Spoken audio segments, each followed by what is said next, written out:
আপনি বাঘের মুখ থেকে হাড্ডি নিয়ে আসতে পারবেন, গোশত নিয়ে আসতে পারবেন, আপনার ওয়াইফের হাত থেকে রিমোট নিতে পারবেন না।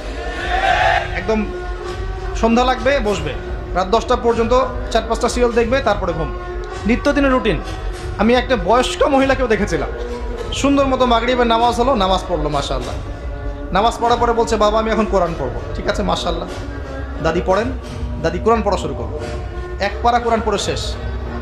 খেতে বসো, খেতে বসলাম, খাওয়া দাওয়া শেষ। দাদি এখন কি? একটু সিরিয়াল দেখবো কয়েকটা। তারপর 4টা-5টা সিরিয়াল দেখলো, তারপর ঘুম। কি একটা সাইকোলজিক্যাল পরিবর্তন দেখেছেন? এবং এগুলোতে কি শেখানো হচ্ছে?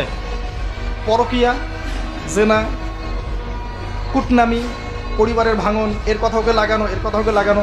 মানে মনে হচ্ছে যেন এগুলো আমাদের ট্রেডিশন, এগুলোর সাথে ইসলামের কোনো সম্পর্ক আছে?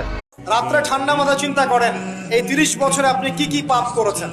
কাগজে কলমে লিখে ফেলেন, আপনি অনেকগুলো পাপ খুঁজে পাবেন।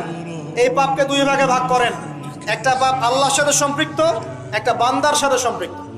যেগুলো আল্লাহর সাথে সম্পৃক্ত, খালি 2 রাকাত নামাজ পড়ে আল্লাহকে বলেন, আল্লাহ, না বুঝে না জেনে শয়তানের প্ররোচনায় পড়ে আল্লাহ জীবনে ভুল করেছেন, আল্লাহ ওয়াদা করছে আজকের পর থেকে কখনো এই পাপে লিপ্ত হব না।